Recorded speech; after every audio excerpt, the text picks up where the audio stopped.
for another year. Hey, here we are, everybody. Hello. You know why we're back? Why? Why we survived? How? Because the real star sits in the other side. Lauren is back. I know. We got nothing without Lauren. The party can start. I'm here. I know this is Inside TV talk, but check out the new topic bar, Lauren. Oh, my gosh, what a nerd. What? No one cares. The new graphics are in. We got that full screen, Bill. We got full screens. I can't do this for 5 months with that thing. I can't do it. Yeah. We're back on the stove, everybody. The computer's back. Harold, make it stop. The band is almost here. Keith Costas is going to be in and out of this program as per usual because he, too, is a, burgeoning star on the landscape. Yes. So he'll come and grace us with his presence occasionally. How you doing, man? Have you recovered from the World Series? You were out there on the road the whole time. Yeah, I have. I mean, the toughest part is when a New York team is in because now you're going home. You're not going back to the hotel, sleep in, all that. You go back to the family routine, and you're, like, getting home at 3 in the morning. Yeah.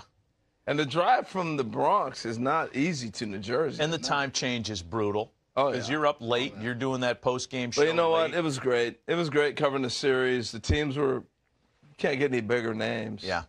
The draw was awesome. That's right. It was good. It was good stuff. Good. I'm glad, man. Yeah. How about you? What'd you do for the I was here. I just thought I'd wear my company ID on the show today to remind our bosses of who I am. MLB awards going on. I'll be here. World Series. I was in a closet upstairs. I'm that guy. So just wanted to wear my ID. That's like your credential. You're not supposed to wear it on TV. Really? Because someone else can get in the building as you. Well, sorry about that. Then make it on the air more. Then. What you trying to say? While you were watching something else, but nobody was watching anything else when the World Series was on.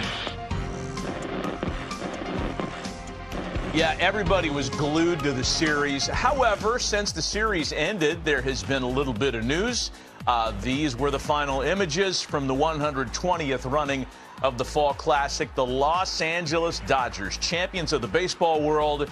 Dave Roberts elated, as were all the boys in blue, to hoist a commissioner's trophy. And so many of their statements afterwards, I found it interesting, had to do with 2020. Yeah. And kind of the shade that they'd been thrown for winning the World Series in the COVID year. Now, let me say this.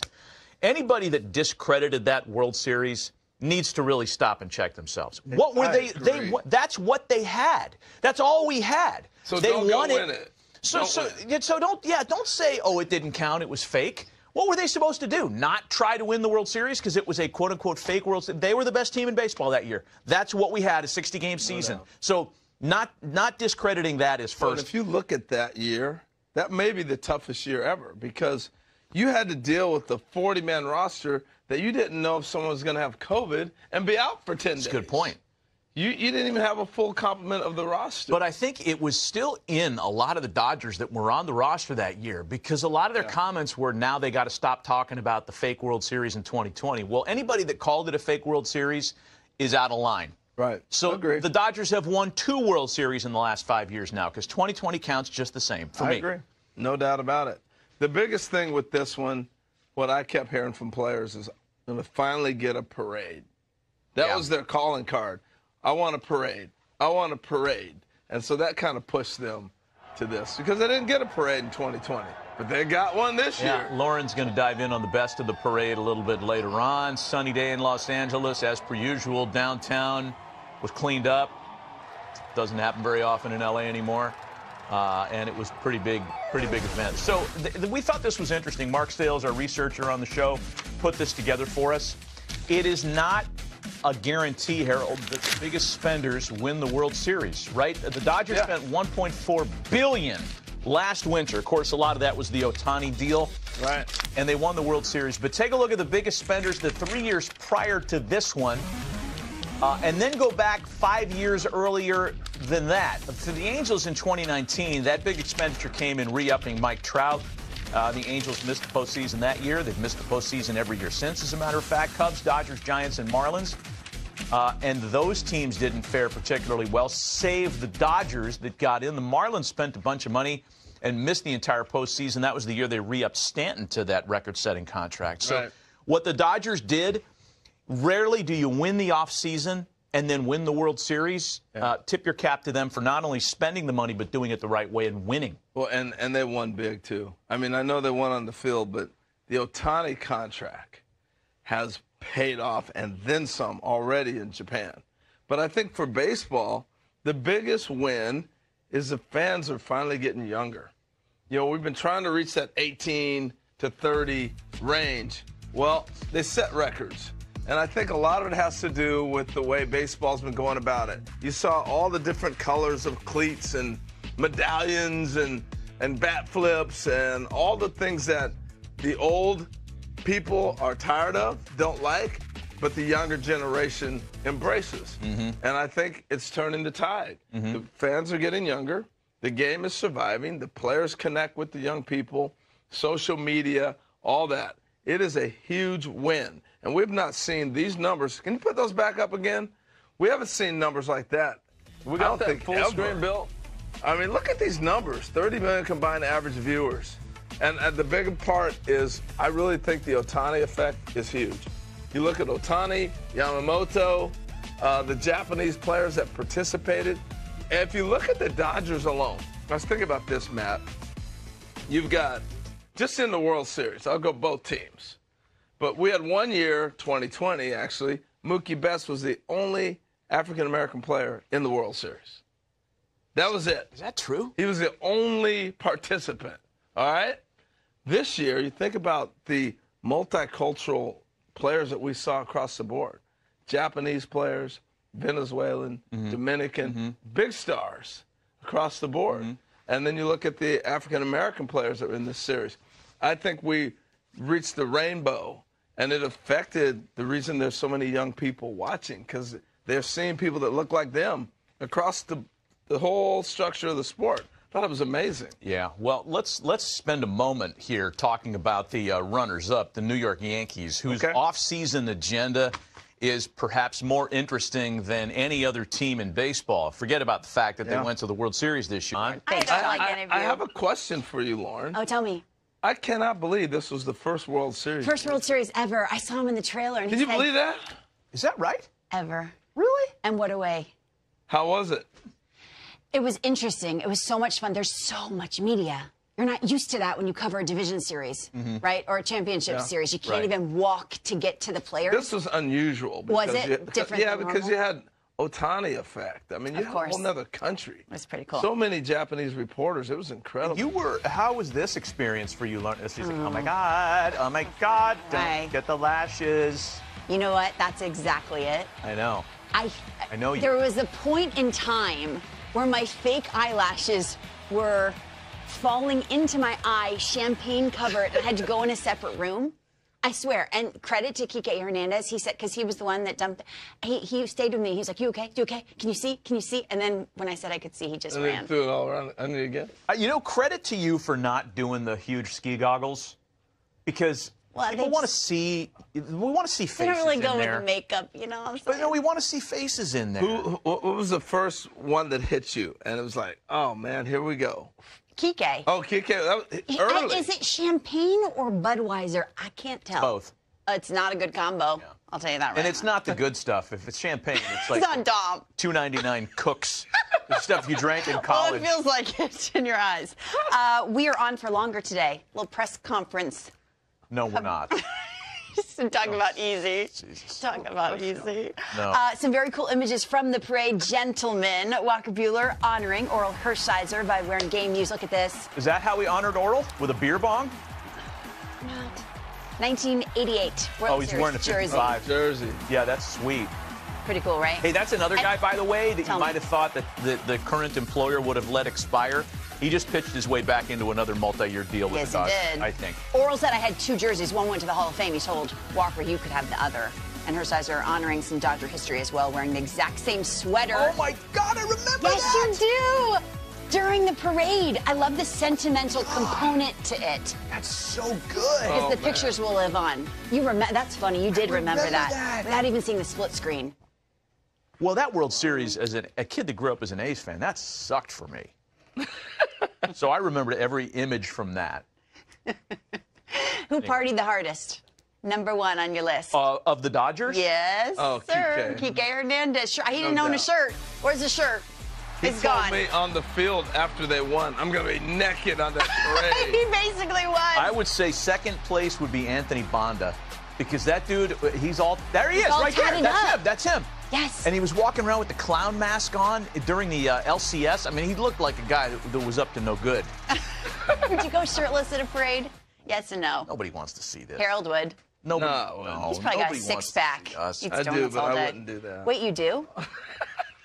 Did you hear how you just snuck the that in key there? to keeping Wait, guys do you healthy. really? I believe you. No, I don't anymore. It's unbelievable. I believe that Harold would look good shirtless. Meanwhile, eats donuts. I know. All day He's got long. the jeans, man. I know. Shohei declined taking his shirt off. He was asked about it. He did, however, address the crowd in English. Do you see this?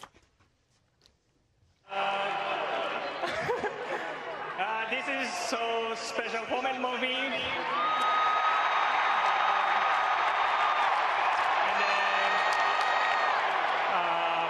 I'm so honored to be here and to be part of this team. Congratulations, Los Angeles. Thank you, fans. The crowd went crazy. The cover is blown. Now we see you, Shohei. We gotcha. And Dave Roberts, this video circulating the internet to Ice Cube. Dancing like no one's watching. He was feeling it. He loves The spotlight. Harold's not in this interview. It's just you and me, JP.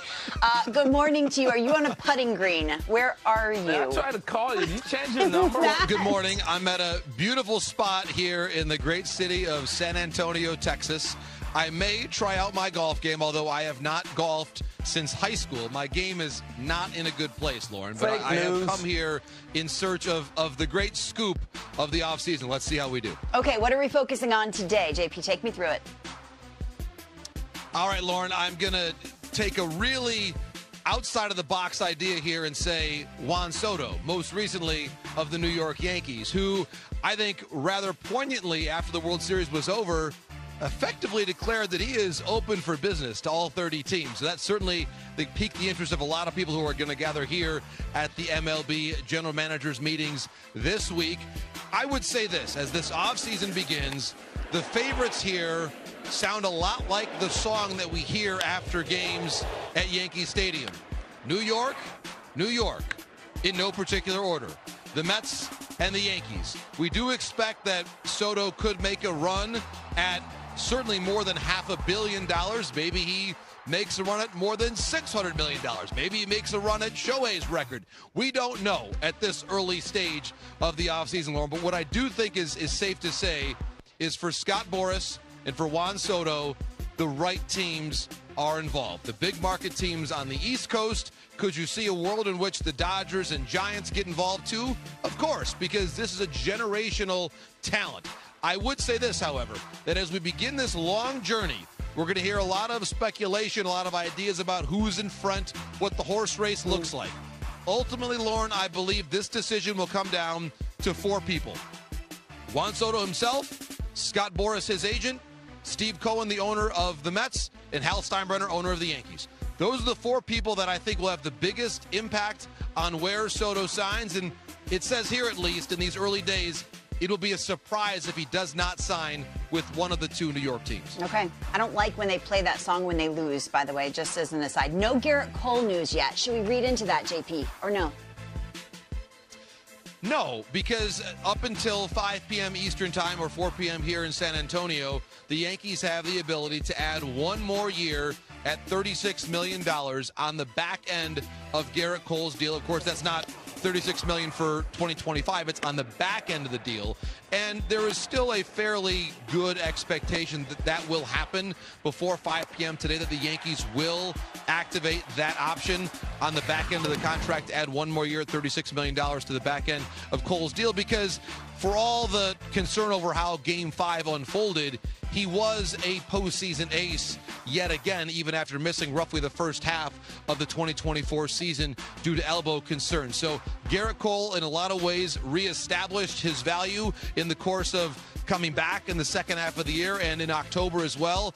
I would describe this as an expensive and yet fairly straightforward decision for the New York Yankees. You will be live there from GM meetings all day, and you will certainly let us know. I loved the Michael Wacha news and awesome.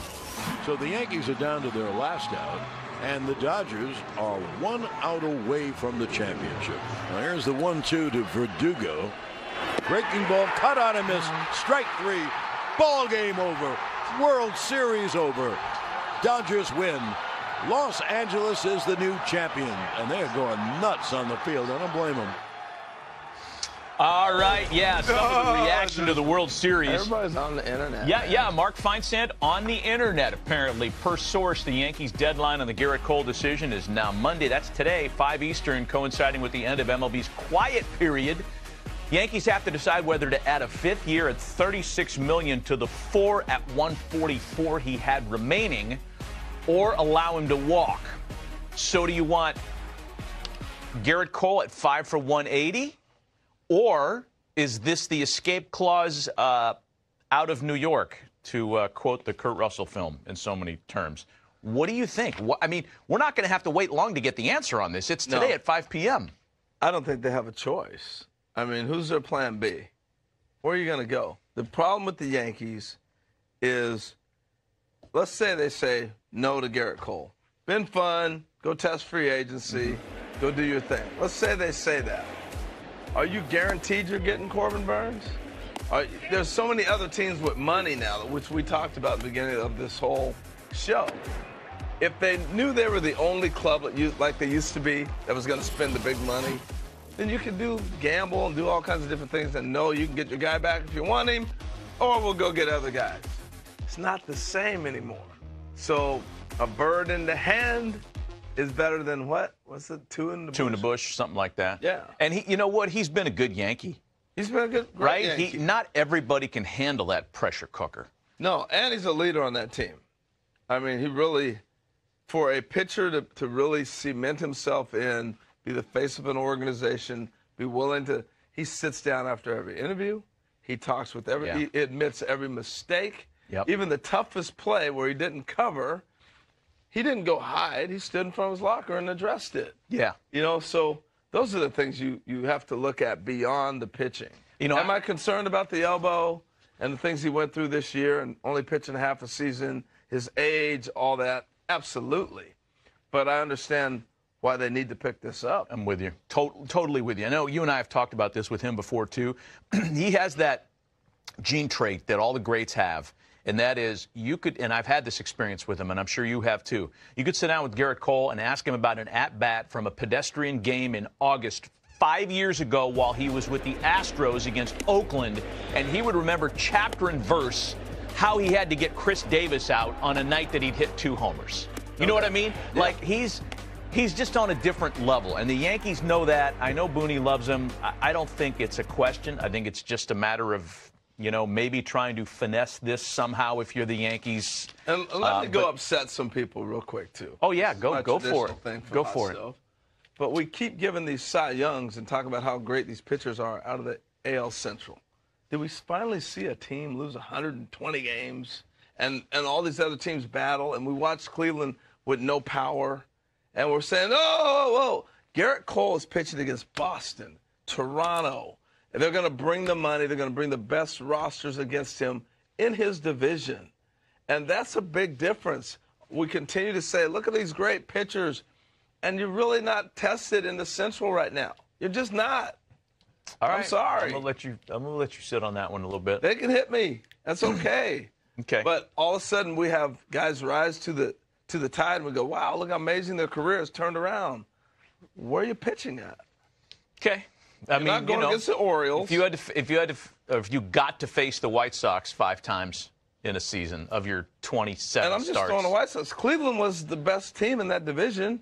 Detroit, where's the power? Who's pitching? Cleveland had a little bit more pop this year than a little bit more as is advertised. But I hear your point. You're not facing the Orioles lineup. Right. You're not facing the Yankees. I hear your point. You're not facing Toronto, even though they were down. So let's stay with the Yankees then. Let me ask you this. We'll get back to Juan Soto because we're going to talk a lot about that, not only today, but for the rest of the offseason until he signs, and that might not be until May, knowing what the track record there at that place. I kid.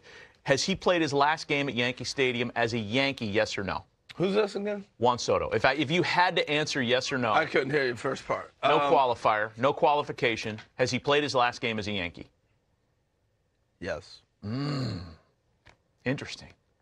Yeah. I mean, he put it out there, right? It's kind of like the way Garrett Cole left the Astros, and you got that sense that all 30 were in on him at that point. It's been fun. Thank you, guys. Helping raise my market. I took another team to the World Series. Yeah, look, I showed you once again how good I was after 2 years in San Diego where I just walked a bunch. Remember, I'm this guy. This is who he is. Look, here's my take on it, man. I think Soto knows what I felt. In the beginning of the year, let's go back. Let's think about it. April, and we're talking about Hal Steinbrenner came out with a statement. We're doing everything we can to sign him.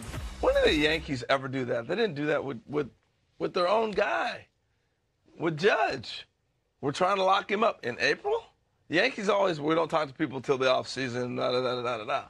I think when he said that and they really worked on something, they knew they weren't going to get anything done.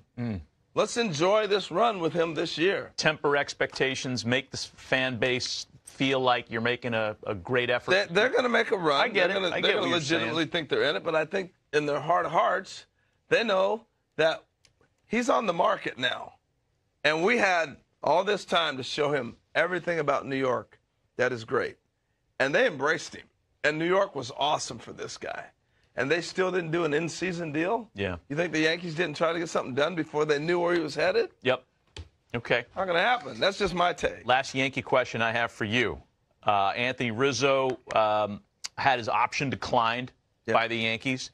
So if, in fact, they move on at first base, what does that look like for the Yankees? I mean, we're talking about a World Series team that's going to look dramatically different than it did last week when the season starts in 25. I think they move on from Rizzo.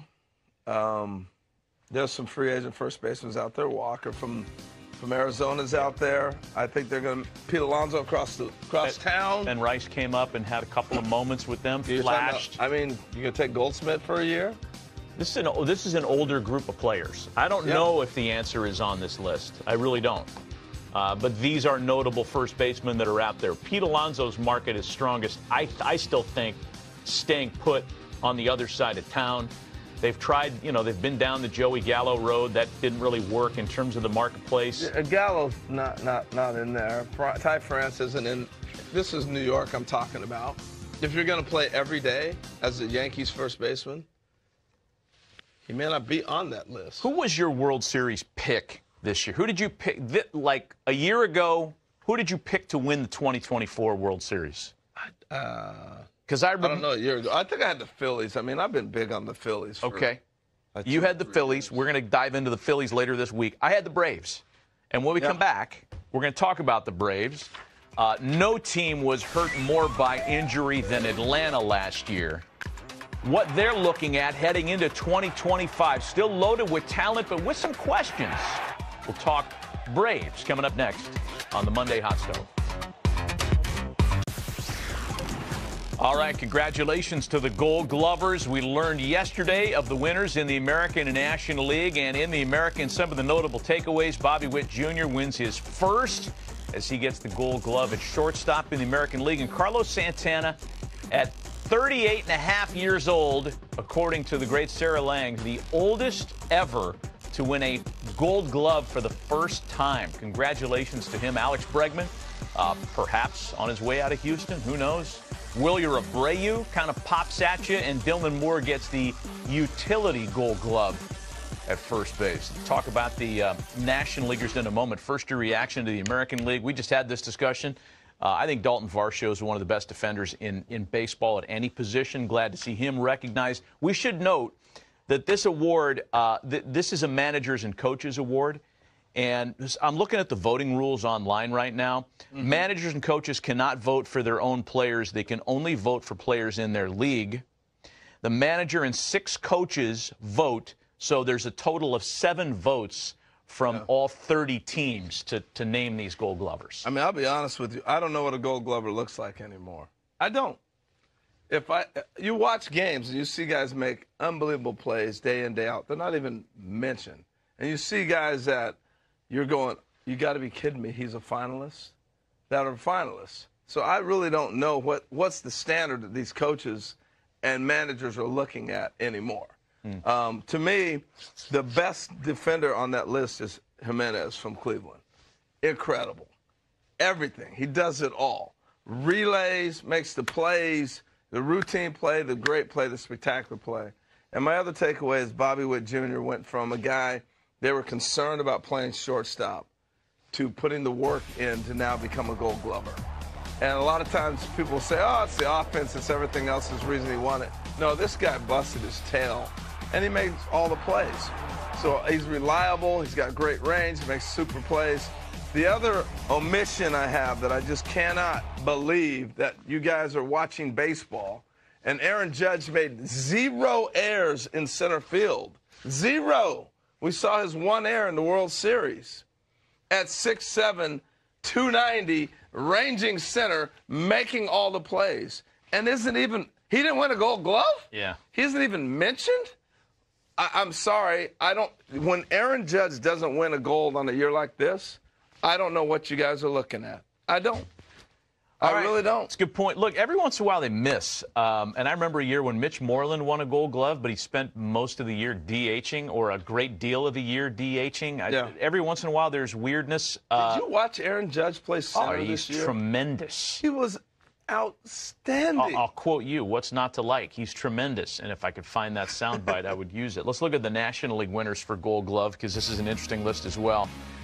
Some of the takeaways here, the highlights. Christian Walker, who's on the market as a free agent, has made it 3 straight at first base. Holding it down. Matt Chapman at third base. He's won a platinum. This is his 5th Gold Glove at that position, and he's won them for, I think, now 3 different teams.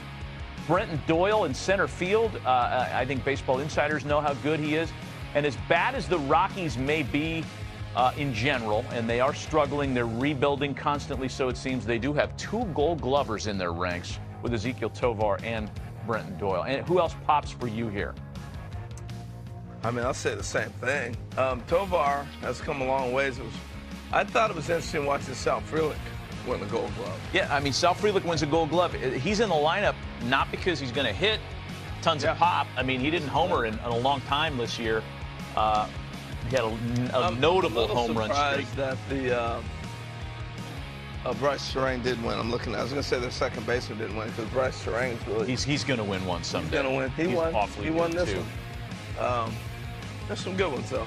He's on there. Terang's in there. Yeah, he's on there. I don't know. I still see... But here's the thing. I know what you're saying. I feel like this award is a little bit more old-school eyeball test than some postseason awards, because I don't think managers and coaches are digging into UZR and OAA. I think they're looking at what they see from the dugout more. I don't. I don't. No, I think the coaching staff, because we have so many analytic coaches now, are looking at the numbers than watching the plays. That's just my take. You might be right. Because most of the staffs have more guys that are there for the analytics than they are from the former player. Willie Randolph isn't there coaching no more. You know what I mean? He's been replaced by a numbers guy that says, here's where we're going to stand. And he's going to decide his UZR and things like that. Look at this guy. He's always in the right place. Yeah. He's in the right range. Yeah, you're right. That's what the award has become. And I understand. I mean, I'm looking at, I don't know. I'd go all day with this. I'm a little disappointed in what I'm seeing and not being produced on the awards. Saber-electrics are everywhere, man. You have a front office who's saber-electrically minded. Let's take a break. How do you feel about on-base percentage? The whole on-base thing is hogwash in a sense. You know what's not hogwash? Some of the free agent arms that are out there. Where next for Blake Snell? Where next for Corbin Burns? We'll have that discussion as Hot Stove continues right after this. Talk about Corbin Burns, because he's on this board as well. And there's huge value for that pitcher that does that. I mean, you don't think the Orioles are making him a priority? I would hope so. He's everything that they haven't been. That guy's got to stay there. They're ready to win. If he leaves, that sets everything back exponentially. I think the guy who needs to be on this board with the big boys is Manaea. What he did this year for the Mets, he has totally transformed his career. His dominance, what we watched him do by a simple adjustment of dropping his arm slot. This is the guy we talked about would be with Oakland. Well, he's there now. And I think he's on an upswing of becoming a dominant pitcher for some years to come. I just, that little simple adjustment from here to there. Dominated hitters, the best hitters. So I think he deserves to be on the big board. His story's fascinating too, man. I mean, this kid that showed up for his first high school baseball practice in jeans because he didn't have baseball pants, didn't know what he was doing, rode his bike and didn't know what he was doing, threw a no-hitter and had Tommy John in the same season when he flashed with the A's. And the no-hitter that he threw in 2018 came against the eventual World Series winner. Right, he had some postseason experiences that didn't go very well. This year had a good postseason. That last start against the Dodgers wasn't as good, but I'm with you. He should be mentioned as one of the top free agent pitching prizes, No too. doubt. And Kikuchi as well. I mean, what he did with the Astros after they traded him there. Let me hit you with one name, but we didn't go over this. I'm just curious what you think about Verlander's free agency because he wants to pitch again, I'm pretty sure, right? I'm not sure if he's backed off on his desire to be a 300-game winner because he was saying, you know, 4 or 5 years ago he's going to get there. No. That's going to be tough at this point, if not impossible, but I don't think he wants to shut it down yet. It's going to be interesting. He's clearly not the Justin Verlander that we saw before. Does he have enough stuff to get you through and get some wins? Yeah. But it reminds me a lot of Pedro when he was at the end, when Pedro went to the Phillies, and he, you know, and it wasn't Pedro Martinez, Red Sox, and early Mets. You know, and so I don't know. I know that there's more there for him to get if he wants to go get it. But he's going to Cooperstown. And it's going to take the right fit, right? He's not going to take a He can ride off into the sunset and go to Cooperstown. Yeah. He's a first ballot Hall of Famer. Let's switch from the pitchers then to some of the position players and start the conversation with Cody Bellinger, who in year lit, because it's going to take a couple of them to keep him. But there's two hitters that I'm intrigued with what will happen with them. Okay. Jock Peterson wins all the time. I know he's not high premium, he's going to be $100 million, but I want Jock on my team. If that guy hits, you're going to pinch hit, you're going to DH, you're going to whatever, that guy hits. And then the other guy I'm looking at is Santander. I think he is the primo. You can talk about Juan Soto, and then it's him for me. I'm sorry, Anthony Santander is a stud. And he's number 2 on the board after Soto. Switch hitter. There's not a weak side. Tremendous power. And the one thing I learned this year, watching him play a lot in Baltimore, I didn't know he was such a good defender. The metrics may not show you that. Yeah. But watching him play, he can handle right field. And the fact that he switch hits. Oh, man. They got him as a Rule 5. Now, he's going to be, if his camp is sitting there going, let's see where Soto goes and what numbers are being thrown out. He's number 2. He's number 2. Yep. If he leaves the Bronx, don't tell me the Yankees couldn't use him. If he doesn't land with whatever club Soto does not go to, this guy has some, and then others. You know, we're putting everybody in Dodger blue here, but what about Teoscar Hernandez? I mean, that was the best one-year deal in the sport last year. Yeah. Tremendous year. He's got to stay there, right? They got to make an effort to keep him. They got to make an effort to keep him. And he was a perfect fit for them. I think also the other thing, what happens with a guy like this is he rose to the club. You know, you get around good players, they bring you along. He's had to be, like in Seattle, he was the guy that had to carry everybody. And it didn't work.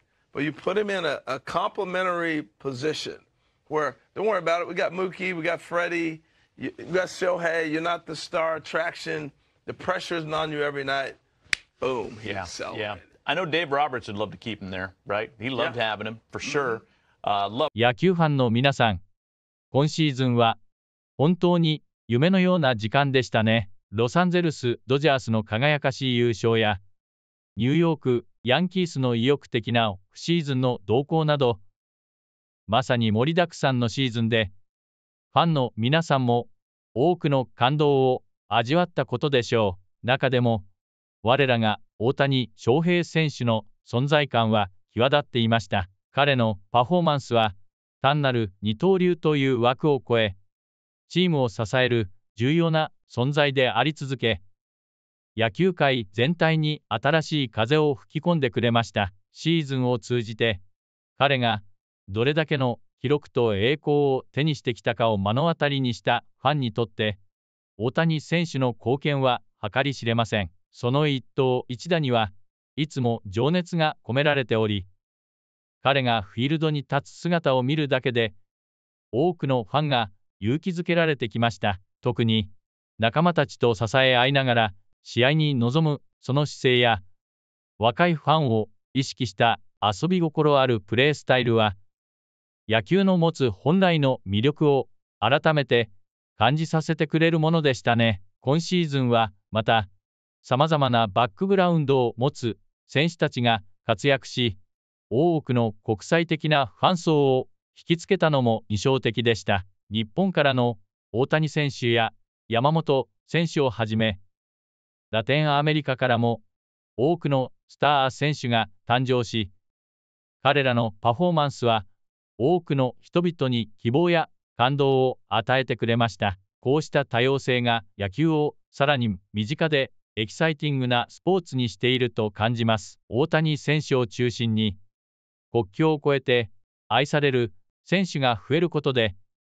野球というスポーツがこれからも広く、そして深く世界中に浸透していくことでしょう。そして、2020年のシーズンがあまり評価されていなかったことに対するドジャースの選手たちの思いにも共感せずにはいられません。新型コロナウイルスの影響でシーズンが縮小された中、それでも彼らが最高の結果を出すために全力でプレーし続けた姿は、私たちファンの記憶に深く刻まれています。その最小名として、今回の優勝は彼らにとっても一層意味のあるものであったでしょうし、ファンにとってもまた一段と感動的なものとなりましたね。大谷選手やドジャースのメンバーたちがコロナ禍での厳しい環境を乗り越えてたどり着いたこの栄光を唱え、私たちも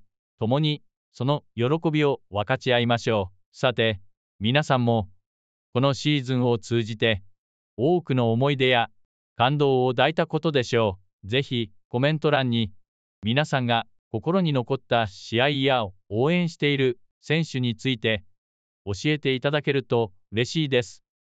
特にシーズン中に見逃せない瞬間や胸が熱くなったプレーなど、皆さんの視点から感じたことをシェアしてくださいね。私たちのコミュニティでは、みんなで一緒に野球の楽しさを語り合い、分かち合える場所にしたいと思っています。さらに、この動画が面白いと思っていただけたら、いいねやシェアで応援していただけると、とても励みになります。これからも大谷選手をはじめ、ドジャースやヤンキース、そして他のチームの選手たちの素晴らしいプレーやドラマをお届けしていきますので、ぜひチャンネル登録もお忘れなく。そうすることで次回の動画を見逃すことなくチェックでき、さらに最新の野球ニュースや話題についてもすぐにアクセスできますよ。シーズンを通じて多くのドラマや感動的な瞬間が生まれましたが、これもすべてファンの皆さんのおかげです。私たちはこれからも野球というスポーツの魅力や選手たちの素晴らしいストーリーを皆さんと一緒に楽しんでいきたいと思っています。次のシーズンも一緒に応援し、さらに大きな夢と感動を分かち合いましょう。いつも応援してくださる皆さんに心から感謝しています。ありがとうございました。そして次回の動画でお会いしましょう。